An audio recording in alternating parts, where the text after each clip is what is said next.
I never got along well with my father. There were issues from the very beginning growing up. For one, I liked to play with girl toys with my sister and my cousin. He always gave me a hard time for doing that. Fortunately, my mom was a much better parent and let me play with any of the toys that I wanted. Because of that rift with my dad though, which lasted until he passed away, I never really had that father-son experience of having my first beer with him. Hell, when I got under and started going to clubs, I always had mixed drinks. I was in my mid-20s, and I still had never had my first beer. Of course, that wasn't something that I ever really thought about. I just didn't really care. Then one spring though, I accompanied my mom to visit my grandma's house. We had a lot of relatives that always congregated there. Most of my relatives were really rural. Hell, my grandma has an outside to this day. My uncle lived in an old shack out in the hills, even more rural than my grandma did. He was quite the drinker and also a user of drugs. He would always get a bit weird when he was drinking as well.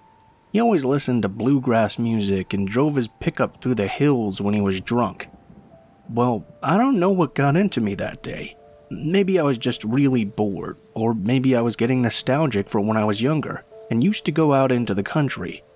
I used to just love riding in the back of a pickup truck when I was a kid, but I ended up telling my uncle that I'd never had my first beer yet. He also never really had a son that he could share a first beer with either. I mean, he did have a son, but he almost never spent time with him growing up. Now first off, I should make this very clear. I in no way advocate drinking and driving. I think it's an incredibly stupid thing to do. It just didn't strike me as odd at the time because I grew up around tons of people who used to do this. Really, almost every male adult I knew grew up around it too, so it just seemed kind of normal to do.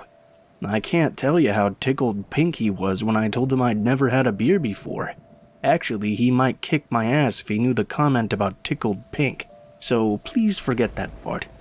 Anyway, he decided to take me for a ride and let me have my first beer. He had this really small pickup truck because he didn't really make much money. I guess that's why he was still drinking Old Milwaukee. Yeah, that was my first beer. I remember driving through the hills, sticking my elbow out the window like I had seen my uncles and such do so many times. There was just so much out there to see. We had driven pretty far out and were having a really good time. It started out nice and bright, and it was so nice driving through that area. Up and down the hills, through all the trees, the breeze from having the windows rolled down instead of using AC. And that was also when my uncle asked me if I had ever smoked a joint before. Of course I hadn't, and I let him know. He told me that if I wanted to, he had a place that we could go. We drove around for a while, and eventually the road sort of gave way to what couldn't be described as a real road at all. I mean, it was obvious people had driven there before, but rather than a road, it was just tire tracks on the ground.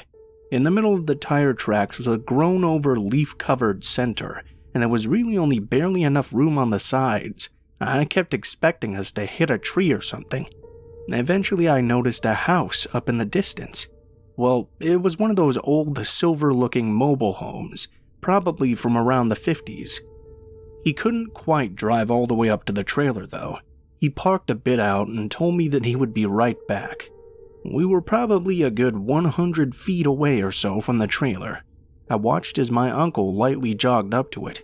Then he quickly knocked on the door, and I noticed the door open and him walk in. At first, I thought he had opened the door by himself and let himself in. It was something that people around those parts did all the time. I waited there for quite a while. I don't really have a way of telling you how long I did wait. Having a couple beers by that point, I was feeling a bit off, as you might expect. One thing I can tell you though is that it was getting close to dusk. There wasn't a clock or anything inside the truck though. I kept waiting and waiting, wondering what was taking so long. I thought that perhaps my uncle had decided to have a beer with the guy he was visiting. I had experienced that very often with members of my family, deciding to have a beer and then going through about 6 of them before coming back and doing what they're supposed to be doing. After a while, the door of the trailer finally opened, but it wasn't my uncle that came out of the place. It was this very scraggly looking guy that I had no idea who he was. He was really creepy looking, but having family from a rural area, it wasn't surprising to see people like him. What did surprise me though, and actually made me very nervous, was that the guy came out walking immediately towards my uncle's pickup truck. I'm not really good with people that I don't know.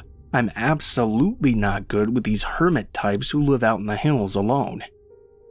Hell, even my own country relatives sometimes make me nervous. Anyway, the guy came up to the truck and leaned on the door. He asked me who I was, and I told him honestly. I asked him where my uncle was. He was very evasive on the comment. He then began asking me if I wanted to come in to have a beer with him and my uncle. I really didn't. If you had seen this trailer as well, you wouldn't have wanted to go anywhere near it either. It looked like something you would expect to see from a 1970s horror flick. I thanked him for the offer, but told him I was not interested. I would just wait for my uncle in the truck. He told me that if that was the case, I might have a very long time to wait. I didn't know how to take that.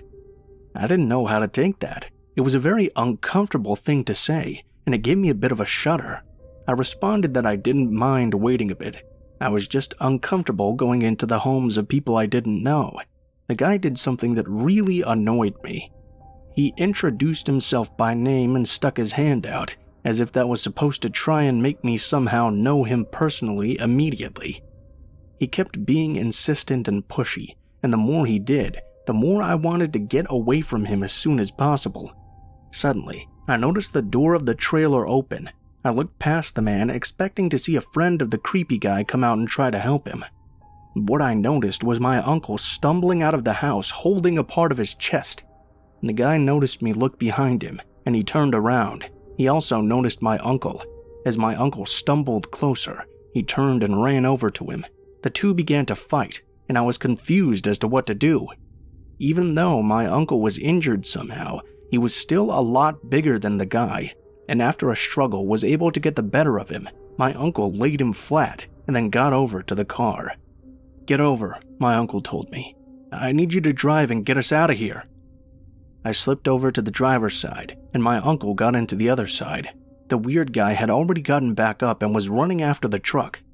He was able to get to it as I turned around to leave, and actually climbed up into the truck bed. I was moving, so I hit the brake and then the gas again quickly, which caused him to lose his grip and fly off the back of the truck. I began driving to get out of there as quickly as I could. I had a very hard time finding my way out of that area and back to my grandparents' house. I was still a little tipsy from the beer and thought if I could just get there safely, a completely sober driver could drive my uncle to the hospital. What had happened was that he had gone in to buy some weed from the guy. They had gotten into an argument over money, and the guy claimed my uncle already owed him.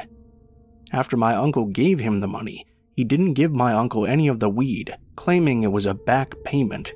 My uncle got pissed and tried to get his money back. The two struggled and my uncle got stabbed. My uncle ended up being fine in the end. Other than his injury, there was something about this that stuck with me for quite a while. Since the guy had already stabbed my uncle, what was he intending on doing to me if I went into the house? He had invited me in, and obviously I would have seen my uncle stabbed. He obviously had very ill intentions for the both of us, and I haven't had a beer since. It has nothing to do with the experience, though. I just think it tastes nasty.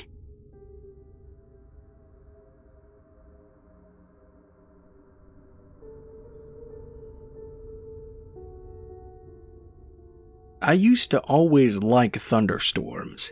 I liked every aspect of them. I liked the thunder, the lightning, the dark, the wind, the rain. There's always been something about a thunderstorm that's just so appealing. I was never that kid who was scared to death of the thunder when he was a child. Instead, I looked forward to it. When I was a teenager, I moved my bed so that it was facing the opposite of a window, looking across the street at other homes, mainly one particular house. Whenever a storm was coming, I would plop myself down on the bed and just watch the storm. If the wind was not blowing toward my house, I would actually open the window just a bit so the sounds of the wind and rain would not be drowned out. On the day this story happened, there was quite a nasty storm brewing outside. There were dark black and green clouds moving in that soon took up the entire sky. The wind was just pounding away at my house. While I was watching the storm, more than once I watched a shingle from our roof fly off the house and get totally blown away. Looking it up on the weather report, we were apparently getting gusts of wind that topped 70 miles per hour. I was 16 years old at the time, and I was also home by myself. My parents had gone to visit some cousins of theirs for the weekend, and I really didn't feel like going.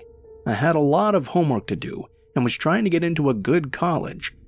So fortunately, they let me remain home by myself. I got my laptop, propped up some pillows on my bed, and laid back against them, and decided to just watch the storm. I had some snacks and a drink, and just watched the free show that was happening outside my window. The wind and thunder were extremely loud. I had never quite experienced something like this before. It was just so wild. I don't really remember how long I had been sitting there, alternating between looking at my laptop, doing my work, and looking up outside the window. What I do recall, however, is looking up and out the window when I heard this extremely loud noise and felt my house shake worse than it had all day. By that point, the storm had been going on for quite a while, too. I looked up and saw the scariest thing I had ever seen in my life. The house across the street was torn into pieces. It happened so quickly that if I had not looked up when I did, I would have completely missed it getting blown away. Debris went flying all over the place. Only moments after that, my bedroom window shattered as pieces of the house across the street flew into my home, hitting it all over. It took me a moment to realize what I was witnessing was the formation of a tornado, and it was right there across the street from me. I don't know how long I was on my bed trying to get over the shock of what I was seeing. I don't think I was thinking very much as it was going on. All I knew was that I had to get to our basement as quickly as possible. Part of me hesitated, thinking I should go out and check to see if the people who lived in the house I just saw get obliterated were okay, but that would involve me running outside into a tornado. As I was getting off my bed, getting my shoes on, because there was glass everywhere, I grabbed my laptop and ran into the other room. We had a fully finished underground basement, which I had always learned was the safest place to be during a tornado. It was then that I heard the tornado siren begin going off, which I would later reflect on that it was moments after I had just watched the house get destroyed. The power went out. I guess I should have mentioned that. I wasn't really thinking about it though. The basement was very, very dark. Fortunately, my laptop still had a bit of a charge on it, so it wasn't completely pitch black. I went over to a corner in the basement because I sort of remembered that being what I was supposed to do. I was terrified. I couldn't even tell you how much time had passed. Everything just went so fast. It was all so loud, hearing the siren and the wind, and what I assumed was the tornado. It sounded like a freight train was running through the center of my house. The basement didn't have any windows, so it was safe, but it made it impossible to know what was going on outside. I just cringed and waited for my house to fall down on me. When the storm finally settled down a bit, I worked up the nerve to go try and go back up to the first floor. I was actually really surprised. I was expecting my house to be completely destroyed, but it wasn't. It was a mess with broken windows and missing parts, extremely wet, but it wasn't completely destroyed. I checked outside. I saw several other houses were completely destroyed. Fortunately, it seemed there were no fatalities, just some injuries. My appreciation for storms waned after that. To this day, I can still pull up the image of that house being torn apart in front of me in my head. I am very fortunate to not have to know what it felt like to be inside that house at the time.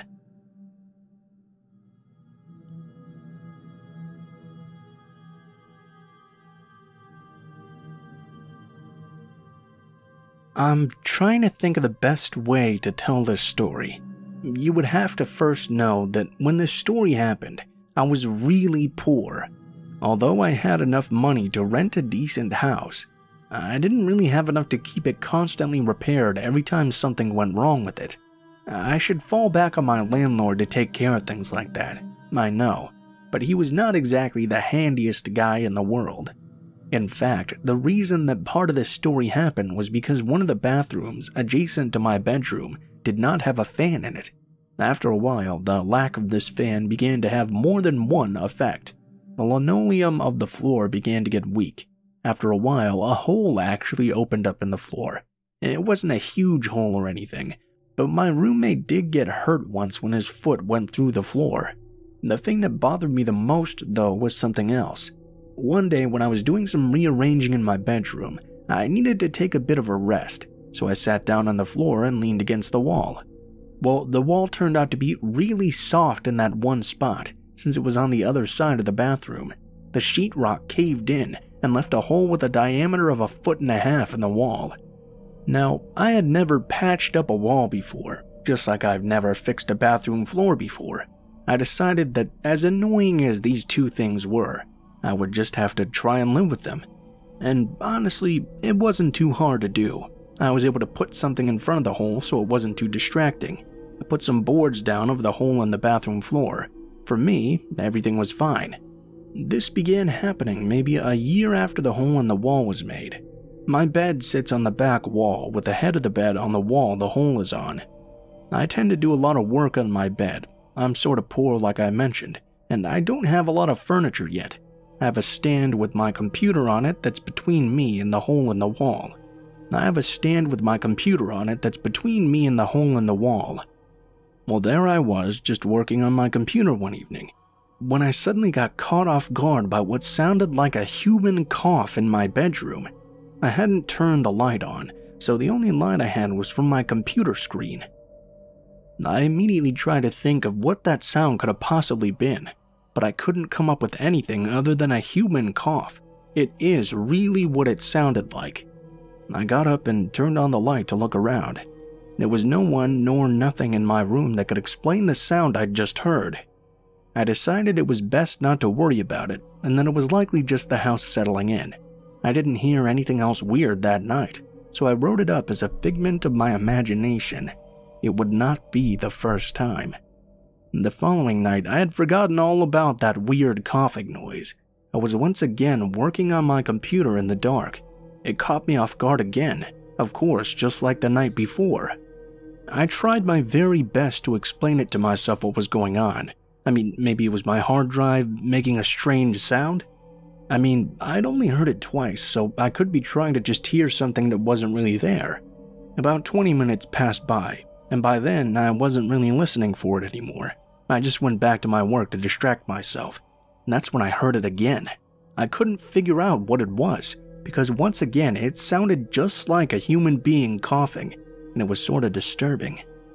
I listened again, and once again a significant amount of time had passed where I came to the conclusion it must just have been something else.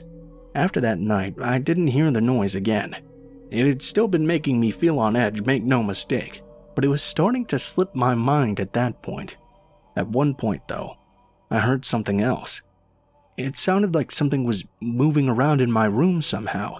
It made me uneasy, especially after remembering the coughing noises. I picked up my phone and turned the flashlight on.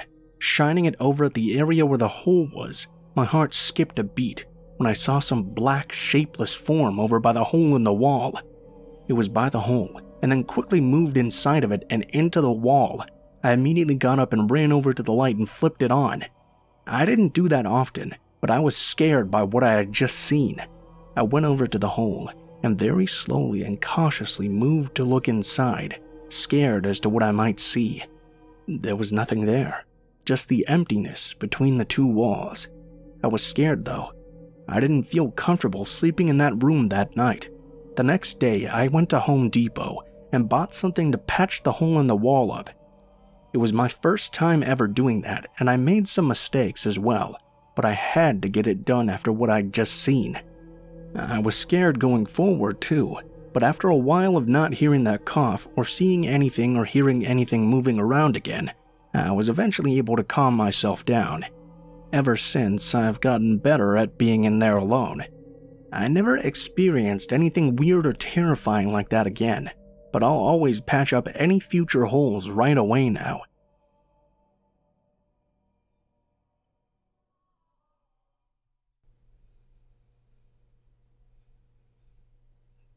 What is up, guys? Blue Spooky here as always. Thank you guys so much for watching, especially if you made it this far to the end of the video. I would also like to give a special shout out to my friend Killer Orange Cat, who is also a narrator here on YouTube that reads true scary stories. He has allowed me permission to use stories submitted to him in his subreddit in my videos. So if you like these stories, please be sure to go check him out, as he is a very good narrator as well, and he puts out content every week. If you guys enjoyed my narrating style and the content of this particular video, please be sure to like, comment, share, and subscribe if you feel so inclined. If you do decide to subscribe, make sure to hit that bell button and turn notifications to all if you would like to be notified of every video I post in the future, although I post a video every day when I can, so if you just come back to the channel every so often, you'll not have missed very much.